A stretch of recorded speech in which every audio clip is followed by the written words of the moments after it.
For nearly 3 decades, I've carved a life out of the highways, guiding my rig through the arteries of America's sprawling road network. The hum of the engine, the blur of asphalt, the rhythm of mile markers passing in the dark. It's not just a job, it's a way of being. After so many years, the road becomes a companion, familiar yet unpredictable, like an old friend who still surprises you. You learn its quirks, which diners serve coffee strong enough to keep you awake, for a double shift which rest stops are safe havens, and which ones you avoid unless you're desperate. Above all, you learn to embrace solitude. Not just tolerate it, but cherish it, guard it like a sacred ritual. That solitude sharpens your instincts, hones your ability to sense when something's off, when the air feels too still, or when a shadow moves where it shouldn't. You don't just drive, you survive.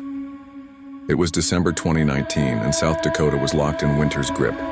Snow blanketed the plains, and the wind howled with a ferocity that made the cold feel alive. I'd just completed a grueling haul from Kansas City, my trailer loaded with steel coils, heavy and unwieldy, destined for Billings, Montana. The roads were holding up, but the forecast warned of worsening conditions, gusting winds and temperatures plunging below zero. I decided to call it early and pulled into a rest area off I-90, just beyond Rapid City.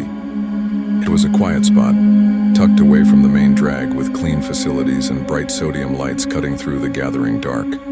Another truck sat at the far end of the lot, its engine silent, its driver likely asleep. I maneuvered my rig into a spot near the building, facing the highway, and set the brakes with a satisfying hiss. The snow was falling harder now, thick flakes swirling in the wind, dancing under the parking lot's glow. I did my routine walk around, checking tires and straps, my breath fogging in the icy air. Everything was secure. Back in the cab, I fired up my portable cooker, the faint smell of propane mingling with the rich aroma of beef stew as it warmed. I cracked the window just enough to let the steam escape, wrapped myself in a worn flannel and a hoodie, and settled in with my meal, eating straight from the can. The radio crackled faintly, an AM station playing distant strains of Merle Haggard, the static weaving through the music like a ghost. It was the kind of night where the world felt small, just me, my rig, and the storm outside. Peaceful, familiar, until it wasn't. A sharp, frantic knock shattered the quiet. It came from the driver's side door, loud and uneven, like someone was pounding with both fists. My spoon froze halfway to my mouth. That wasn't a casual tap, it was desperate, raw, the kind of sound that sets your nerves on edge. I set the can down, my heart kicking up a notch, and parted the curtain just enough to peer out. A girl stood there, maybe 16, her hair plastered to her face by wet snow, her hands hammering the door. She was shouting, her voice muffled by the wind, but I caught fragments. "Please, he's coming. Help me." I rolled the window down a sliver, just enough to hear her clearly. "Please," she gasped, her breath ragged. "Let me in. He's right behind me." I scanned the darkness beyond her. The snow was a thick curtain now, blurring the tree line and swallowing the horizon.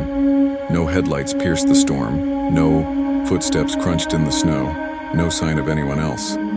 Just her, alone, frantic. I've got a daughter her age, and the sight of a kid in that kind of panic hit me like a punch to the gut. But 30 years on the road teaches you to temper instinct with caution. You don't open your door without knowing who or what you're letting in. "Who's coming?" I asked, my voice steady but firm. She didn't answer, just pounded the door again, her pleas growing more desperate. "Please, please." I told her to step back so I could get a better look. She kept begging, her fists never slowing, but something felt off. Her voice trembled with fear, but her eyes, they weren't darting, weren't searching the darkness for a pursuer. They were fixed on me, unblinking, like she was waiting for something to happen. I reached for the dash cam, hitting the quick record button, then flicked on the side mirrors and the rear spotlight. The beams cut through the snow, illuminating nothing but swirling flakes and empty pavement. No tire tracks, no footprints, no one lurking in the shadows. The storm's roar drowned out everything else, making it impossible to hear anything beyond my own pulse.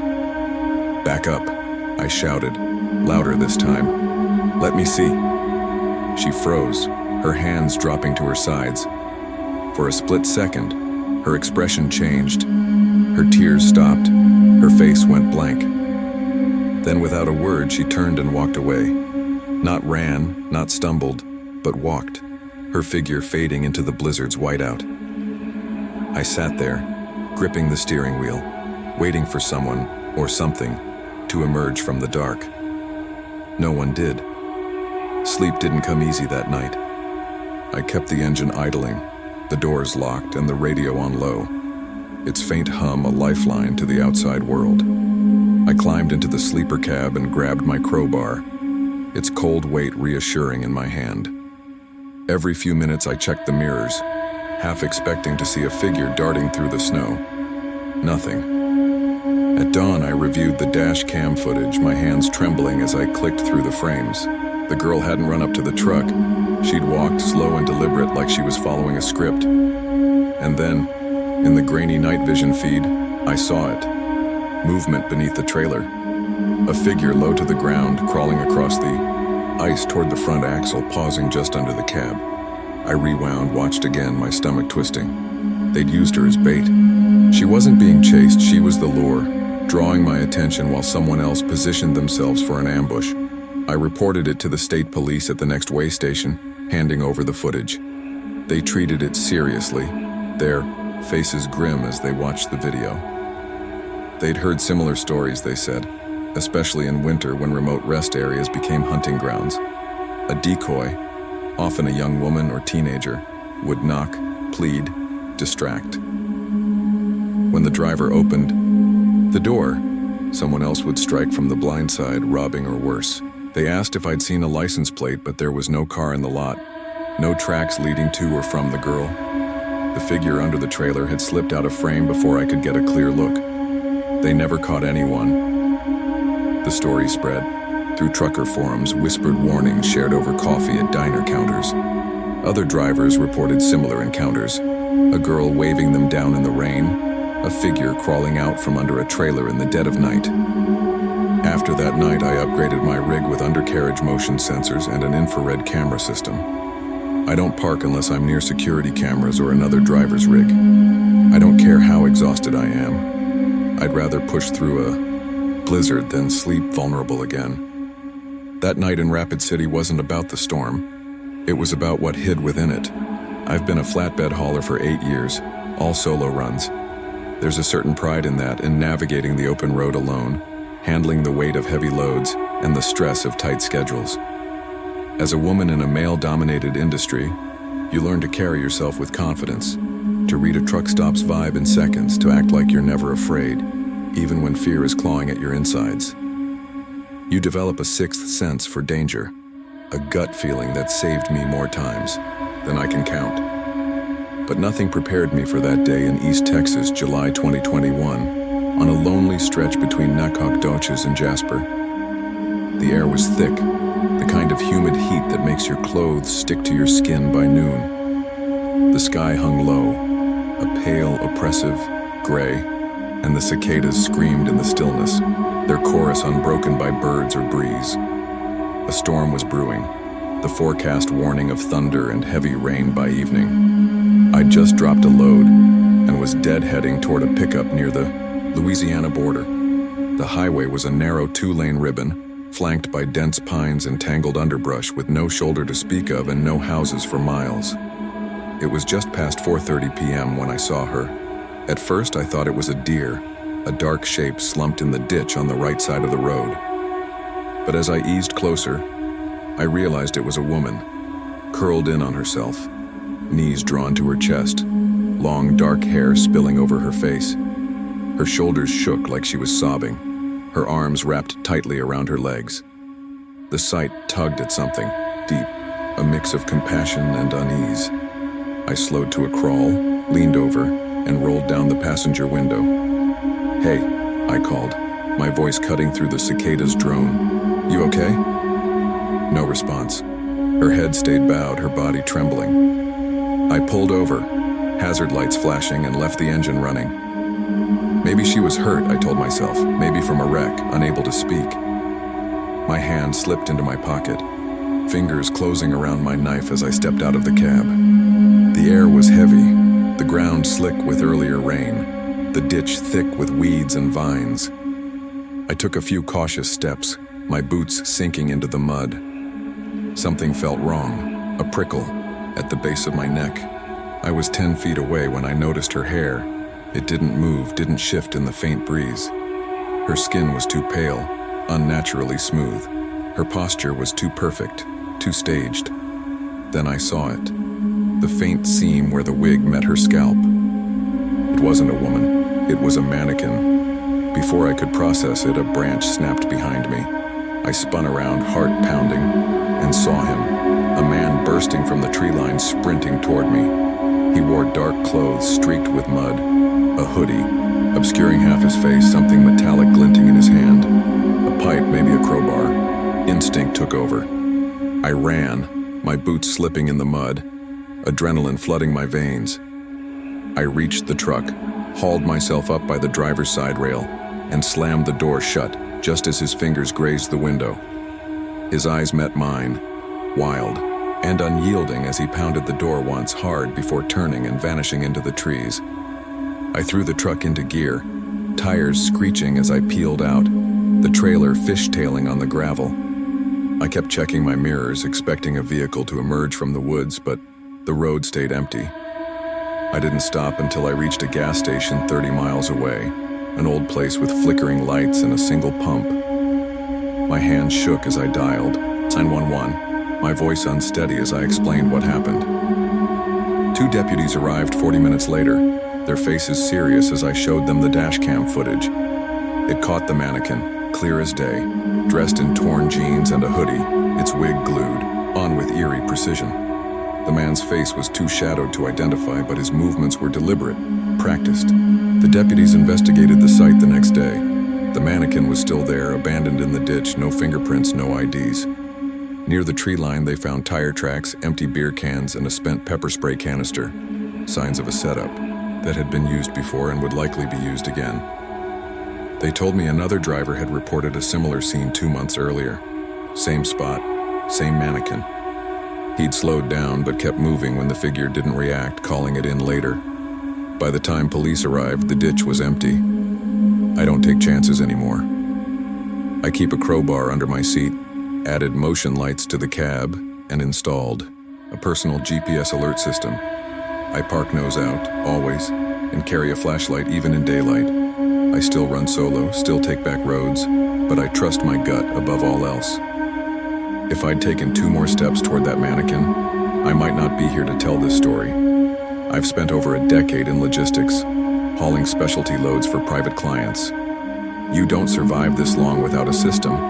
Be early, be alert, be careful. At 2 a.m. in a dimly lit industrial park, that system is your lifeline. I learned that the hard way one fall night outside Stockton, California, when I came face to face with how quickly control can slip into chaos. It was a Tuesday, early October, the air cool and sharp. I was running a partial load to a regional distributor in an industrial park on the city's edge, a maze of chain-link fences, sodium lights, and concrete. I was slightly behind schedule, delayed by congested way stations outside Sacramento, but nothing unusual. The GPS guided me to the back gate of the freight lot at 2:07 a.m. No guard was at the kiosk, but that's not uncommon for night shifts running on skeleton crews. Usually, someone steps out with a clipboard, waves you through, and you move on. So when a man in a high-vis vest and reflective gear flagged me down with a flashlight, I didn't question it. He looked the part, clipboard, earpiece, wire trailing under his collar. He told me the main lot was full and directed me to spot 17 in the back row near the loading docks. He even cracked a joke about hoping I'd brought donuts. It was casual, convincing. I followed his instructions, swinging wide around the alley between 2 warehouses. The lot was quiet, a few unfamiliar rigs parked in the shadows. I scanned for anything out of place, tags, decals, tire marks, but nothing stood out. I parked, grabbed my clipboard, and stepped out. That's when I noticed him following me on foot. moving faster than he should have. He gestured toward an office door near the warehouse. "Drop the paperwork inside," he said, his tone too relaxed. "Door's unlocked, just leave it in the bin." I started toward the door, but the silence hit me. No hum of engines, no clatter of forklifts, no ambient noise from the highway. Then I heard it, a metallic clank from my trailer. I turned and saw another man, hood up, sleeves rolled, prying open the rear latch. My stomach dropped. "Hey!" I shouted, bolting back. He didn't flinch, just kept working, already half inside the trailer. Another figure stepped out from between the containers, arms raised casually, like he was just passing through. It clicked. This was a crew. The guard had waved me in, the others moved on my trailer, coordinated and fast. I didn't hesitate. I sprinted to the cab, yanked the door open and slammed it shut, locking it as I started the engine. I laid on the horn, its blare echoing through the lot. The yard erupted in chaos. The man in the trailer leapt down, sprinting across the pavement. The figure by the containers vanished behind a stack of pallets. The fake guard threw up his hands and jogged off, like he'd been caught off guard. It was rehearsed, precise. I called dispatch while backing out, then dialed 911. 2 sheriff units arrived within 20 minutes. The lot was silent again, as if nothing had happened. The cops weren't shocked. "Happens more than you'd think," one said. "Crews dress up, use vests and radios, hit trailers one by one. Most drivers don't notice until they're miles away." 4 pallets were missing from my load, including 2 from a medical shipment. Expensive, but not narcotics. I filed a report, forwarded the footage to freight security. No names, no plates, no clear faces. These crews knew every blind spot. Now I triple-check every drop. I call dispatch, verify names, wait for confirmation. I circle lots twice, check for cameras, and watch for movement. I added an alarm system and a kill switch to my rig. That night showed me how easily normal can turn deadly, and how close I came to being another statistic. 20 years hauling containers out of Savannah's port teaches you one thing: the numbers don't lie. Manifests, weights, security codes, everything's tracked, verified, double-checked. You learn to trust the system, but more importantly, you learn to trust your instincts when the system feels off. That's why a Friday in November 2022 still haunts me, when a single text nearly cost me everything. I was 45 minutes outside Savannah, hauling a standard container of commercial electronics. The manifest was clean, seals intact, route familiar. Then my phone buzzed. A text, supposedly from dispatch. It was curt. New drop address. Time-sensitive cargo. Confirm ASAP. Reroutes happen, but they come with calls, updated manifests, signatures. This was just a pinned location. No name, no contact. I pulled into a truck stop to check. The scheduling. Platform showed no changes. Same drop, same ID. I texted back, demanding verbal confirmation. The reply came fast. Driver delay logged. Proceed to avoid penalty. That phrase, avoid penalty, felt wrong, like someone trying to sound official without knowing how. Against my better judgment, I decided to scout the location. The address led to a warehouse off a crumbling frontage road near Pooler, a dark stretch with no signs, no lights. One bulb glowed near the back of a long shuttered building. I rolled in slow, engine idling. 2 men appeared, one tall and bald with a forklift, the other in an orange hoodie, no logo, no badge, just gloves and confidence. "Unit 19B?"